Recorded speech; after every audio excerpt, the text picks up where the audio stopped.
You're watching Al Jazeera live from our headquarters in Doha. I'm Darine Abugaita. Also ahead, grief and anger as the bodies of 4 Israeli captives are returned from Gaza. Look, President Trump is obviously very frustrated right now with President Zelensky.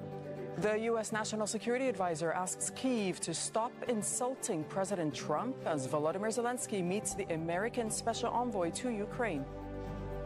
For the first time on African soil, G20 foreign ministers meet in Johannesburg.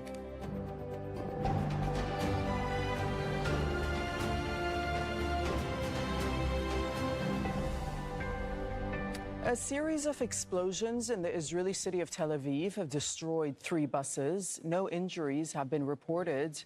2 other devices that failed to explode were found on other buses. Israeli authorities are calling it a suspected terror attack. A full forensic investigation is now underway. The blasts happened at several locations in the city of Bat Yam to the south of Tel Aviv. Following the explosions, bus drivers in Israel were instructed to stop their vehicles and to check them immediately. And within the last few minutes, the Israeli Prime Minister has instructed the military to carry out about 100, over 200,000 distributed. The ministries have instruction, the Ministry of Finance, to simplify this. We're getting some confusion at different places because people registered. So many of them registered. So they have to verify and then print the checks. So the numbers registered may not be the same number of checks printed. So take, for example, if they go to my village, Unity, and say 100 persons registered. They've been able to verify 75, so they'll print 75 checks. But we want to distribute now. We don't want to wait on the 25 orders to be printed and verified, so you can accelerate it. When they start distributing, the word gets around, they're distributing the checks. So the 25 orders may show up too, but their checks are not there because they have not been verified. So they're getting that problem. So this is something we have to be better with. I don't know how, because you can't get to each home to call people to say, like if it's a big community, 2,000-3,000 people, to call everyone and say, your check is not ready as yet for the 10 or 20% that may not be ready. Please don't come. So people end up showing up there, and then they find out, they're waiting, and they find out, oh, my check is not printed. They will get it. They will get it, but it just creates sometimes confusion. The ministry has to improve on this. Ashni Singh has to take this personally and deal with it. Now that the budget is over and his staff can focus full-time on this. With respect to the persons who are claiming that the checks were issued to the wrong person, at least I don't know about that. If you get, please get me one case.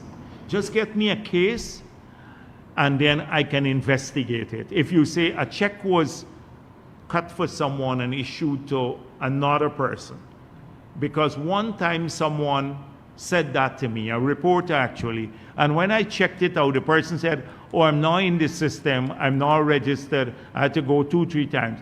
And then I asked finance, and they said, yes, the person is registered and was registered a while back, and they sent me the screenshot of the registration in the system. So sometimes people get that. But if you give me just the name and I can verify it, and if it was issued, then we have a problem, we have to fix it. So I would want them to build safeguards in the system to ensure that this doesn't happen. Meanwhile, Vice President Dr. JAGDEO has noted that contrary to reports, the Guyana government has not signed any agreement with the United States of America to accept deportees from third countries. Here's what he had to say on the issue from deportees. We have made it clear that whatever the number is, once they are Guyanese, we'd welcome our people home. We have not gotten any final numbers from the U.S. as to how many people will be deported, but the people who are deported by the U.S. government, which is their decision in full, will be accepted home. These are our people. We have to accept them home. In terms of how many from third party will come to Guyana, there is no agreement on anyone from third party coming to Guyana. There's no such agreement. With the introduction of new technologies and the use of digital currency, Vice President Dr. JAGDEO recently revealed that the government is currently working to modernize the country's financial sector to meet international standards. Kelroy Williams reports. Vice President Dr. JAGDEO on Tuesday during day one of the Guyana Energy Conference and Supply Chain Expo highlighted that the government is currently working to revolutionize the country's financial sector. He was at the time responding to a question posed by one of the attendees at the event. The question was related to whether Guyana is considering regulations to facilitate cryptocurrency transactions. We had the central bank do some work on cryptocurrency and looking at its introduction, but I don't think we are ready at this stage to introduce to go any further until we have done a major financial overhaul. On this point, the VP noted that the modernization of the country's financial sector is crucial. He highlighted that the currently outdated financial sector could pose a significant threat to the country's economic development. We think that the financial sector can become a humbug, can slow down the massive growth that we're seeing in the real sector if it doesn't expand in complexity and instruments. And that is why we're trying to drag it out of the Stone Ages into an environment that is appropriate to support the expansion in the real sector. Once this overhaul is completed, JAGDEO noted that the government will branch into new avenues like cryptocurrency, provided that the appropriate safeguards could be found and instituted.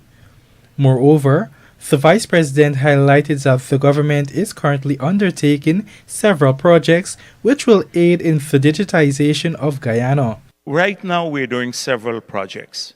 We're digitizing the government. If you come in at the airport now, you'd see we're hoping our airport within the next few months would go paperless.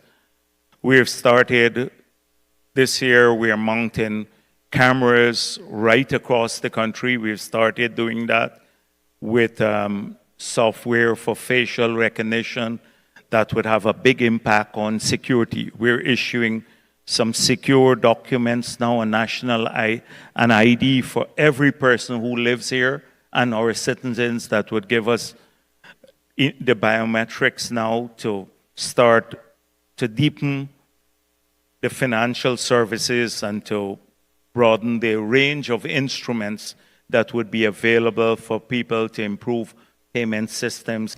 Kelroy Williams, The Evening News. This year, the Ministry of Labor is prioritizing the improvement of its job bank website to enhance user-friendliness, ensuring individuals can effectively access and capitalize on available employment opportunities in the country. Michael Henry tells us more. The National Job Bank is a fully online platform that is responsible for improving job seekers' access to employment opportunities from the comfort of their own homes or anywhere with an internet connection at no cost. It enables employers and potential employees to connect in order to fill open positions based on their competency, skills, and qualifications. At an event on Tuesday, Labour Minister Joseph Hamilton revealed that efforts are underway to enhance the website. We have established a job board. You could get the email address from Ministry of Labour person. But we allow now for people who are seeking employment and for those who need employees to go register on the platform and you can do engagement. We want to, I've spoken to the IT people already. Hope they know it's a priority matter for 2025. We have to make the job board somewhat more user-friendly. According to the Labour Minister, the program is now 2 years old and the government is encouraging more people to utilize the site in their quest to find employment. Meanwhile, he noted that the enhancements of the platform will provide for both employers and employees to access a chat room for communication and collaboration. It's 2 years old, I think, 2023, right? So it's March. And we had been, so I'm told you have nearly 300 employers registered on the job bank, right? We will hope that you that are not registered there, you will, coming out of this, you will do that. Where you can seek out and source employees by putting up your vacancies free of cost. And for you who might be seeking employment, you go there, put up all your credentials. You want to move it to a place whereby there can be an interaction between employer and employee via chat room or something like that.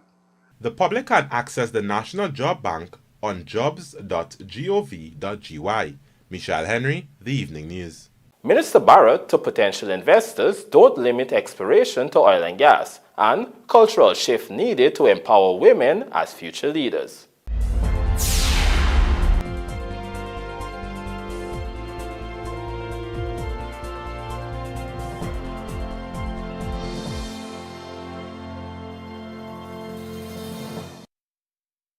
Guys, I think I'm in love!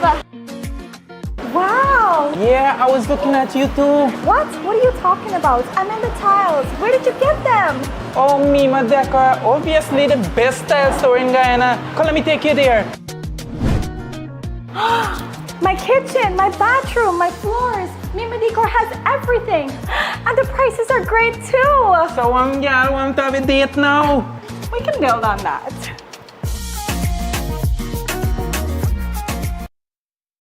Did you know Guyro's Super 95 gasoline has an octane rating of 95, the highest rating available in Guyana? This premium fuel is known to enhance the performance of your engine, making it run smoother and more efficiently, leading to better fuel economy and improved performance. Choose Super 95 for more mileage and better overall performance.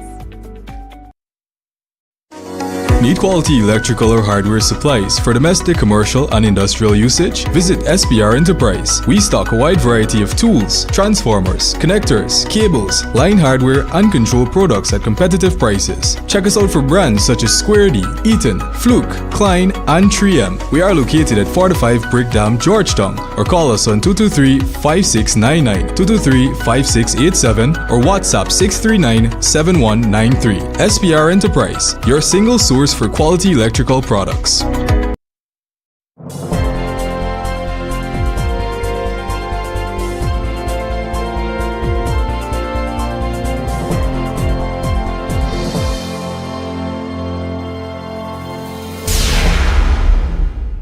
Welcome back. You're watching the Evening News. As part of Guyana's transition to renewable energy, Prime Minister Mark Phillips has stated that a 450-kilowatt wind turbine farm will be developed at LEGUAN to meet the Essequibo River Island's growing power demand in a sustainable manner. Vanu Maikchan has the details. Prime Minister Mark Phillips on Thursday made a presentation on Day 3 of the Guyana Energy Conference and Supply Chain Expo, during which he spoke about the country's renewable energy efforts.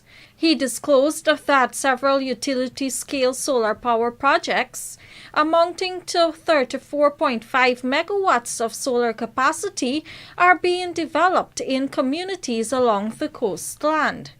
Among those areas is the island of LEGUAN in the Essequibo River, which will not only benefit from a mini solar grid this year, but also a wind farm.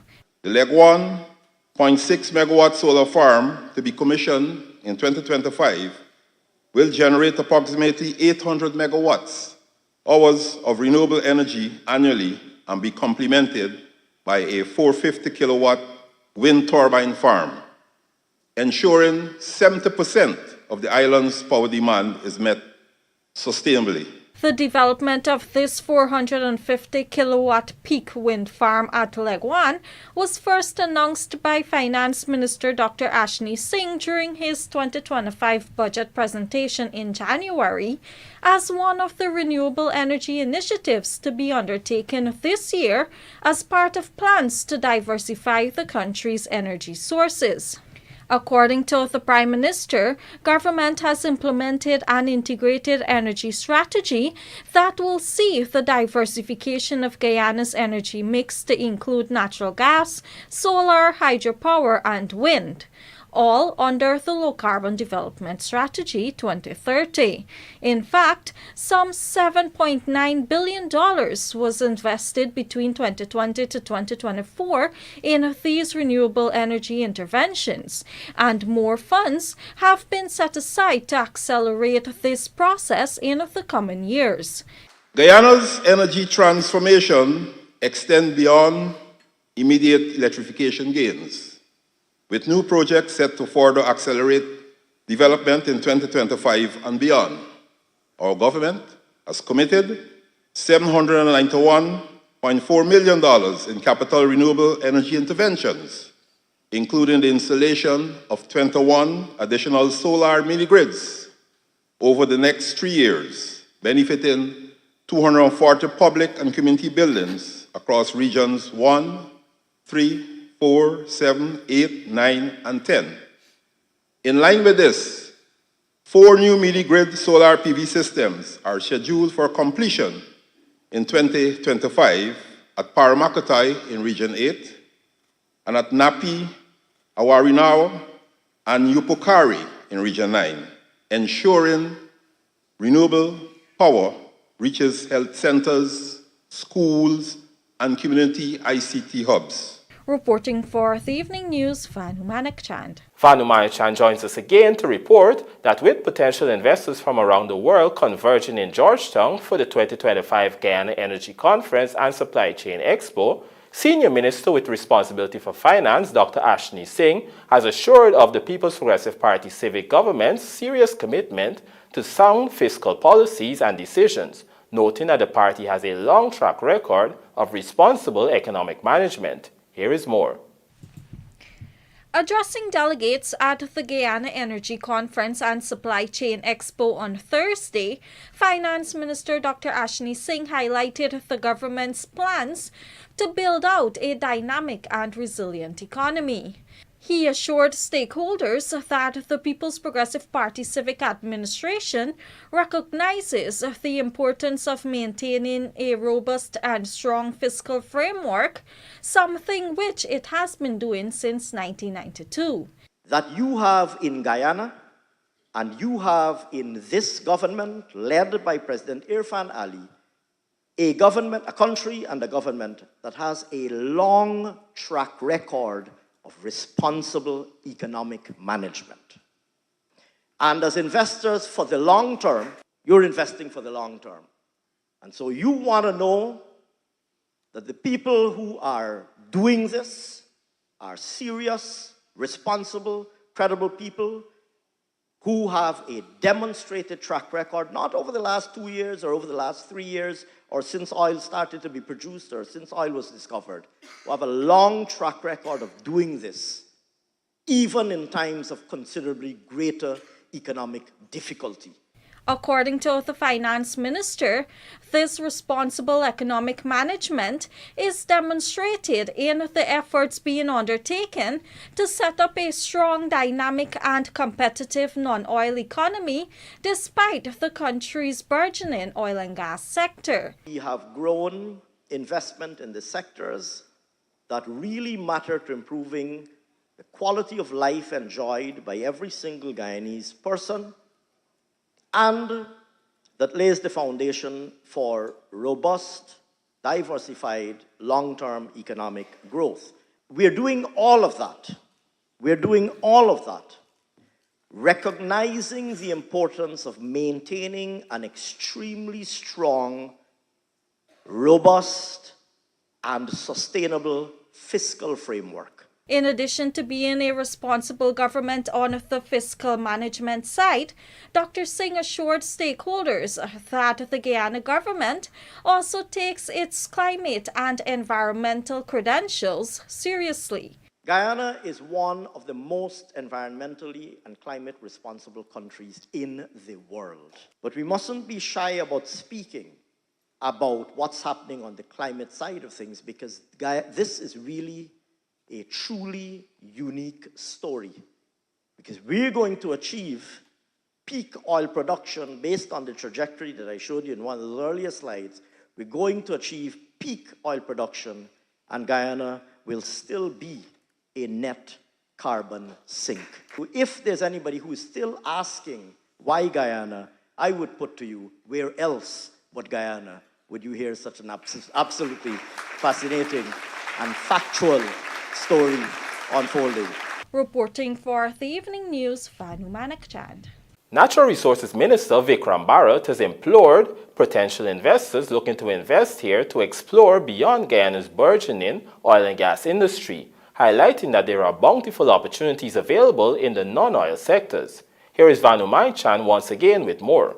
I know many of you are here because you're looking at opportunities that exist in Guyana. Many of you are looking at opportunities that exist particularly in the oil and gas sector. But I want to say to you that this country, across all sectors, is ripe for investment. So don't limit your exploration to oil and gas only. But explore the other sectors. There are many other opportunities. That was Natural Resources Minister Vikram Bharat during a presentation on Day 2 of the ongoing Guyana Energy Conference and Supply Chain Expo being held in Georgetown.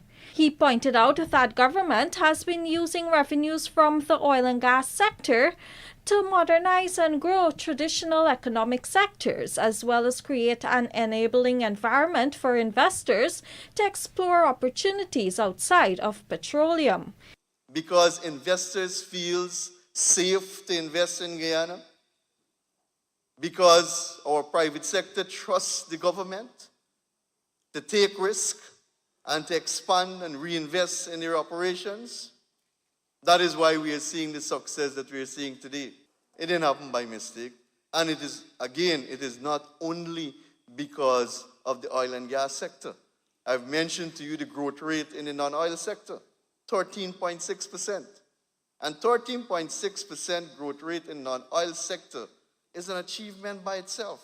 When many countries around the world are struggling, we can achieve this type of growth rate and success in country. It means definitely that we are doing something right. We are doing something right. With over 6,500 Guyanese directly employed in the oil and gas sector.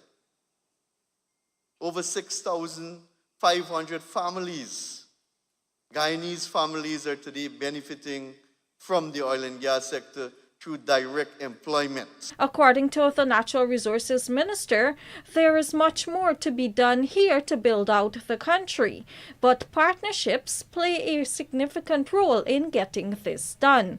And we have the front row seat. We have the front row seat to seeing the building out of a new modern Guyana, and we can do that together. And we cannot do it alone as government and as people. We need partners. That is why we value partnership so much. That is why we have an open door policy to investment and investors. So I want to say to you that you're in the right place at the right time. Reporting for the Evening News, Vanu Manakchand.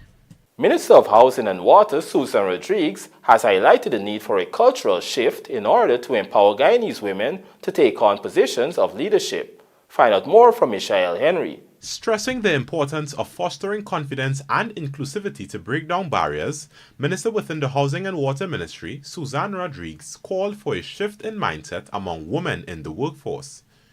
She urged them to recognize their potential as future leaders and to remove self-doubt as Guyana continues its rise. Her call came during the recent Energy Conference Women Panel. A man can have zero knowledge about a subject, and he will tell you, I am the right one for the job. He will say, I got this. I am the man for the job. And you would have a woman in that same room with 5 degrees and 25 years of experience, and you give her a new area that she has zero knowledge about, but she has infinite intelligence, and she'd say, I don't think I'm qualified for that. And she is infinitely qualified and the best person for that position or for that job, but we just have to have that confidence. She added that women needed to stop blocking their own pathways by certain long-standing presumptions. We have to move out of our own way. I think a lot of times we're always looking for somebody else to fix the problem for us, and I think we need to get out of our own way sometimes, or most of the time, and I think we can achieve infinite possibilities. Meanwhile, sharing a similar view, Managing Director of SLB, Charlene Sigulam, expressed that women should move away from that belief that leadership is reserved for a different gender or group. You have to challenge that mind model. A CEO can be anybody. They can look like me, they can look like Pradeepa, they can look like a gentleman in the 4th row. Challenge the mind model. And the third, oh my goodness, the third, educate, educate, educate. Because everything, unfortunately, whether we like it or not, is a pyramid, and you need the big population to get the people you want at the very top. The panel also highlighted that while these recommendations have been made to empower women, there has been significant progress in women's participation in various programs. Notably, the Gold Scholarship Program for 2025 saw a record 70% female participation, marking a historic achievement. Michelle Henry, The Evening News. And now for a look at the bridge reports. The Demerara Harbor Bridge is scheduled to be closed to vehicular traffic on Friday, February 21, 2025 at 23 hours 30 for a period of 1.5 hours. Meanwhile, the Berbice River Bridge is scheduled to be closed to vehicular traffic on Friday, February 21, 2025 at 9 hours 55 for a period of 1.5 hours. 3-peat in sight as GDF prepares for Elite League 7, and boys on the 21 hockey team unveiled for Pan Am Junior Challenge. These stories coming up in this evening's Sportscast, sponsored by McCorb. Hi, I'm Timothy Ramjan, and this is McCorb Rental.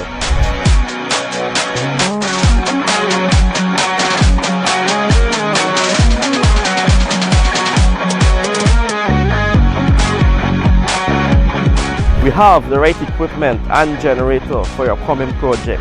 Call me on 698-8116. McCorb, let's do the work.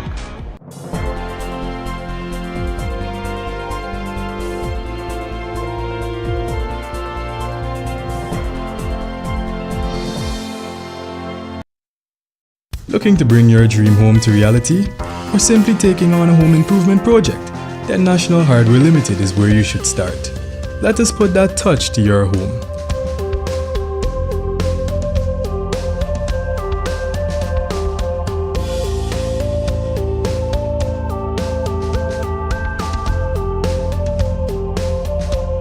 Choose from over 1,000 Berger Paint original hues for any surface.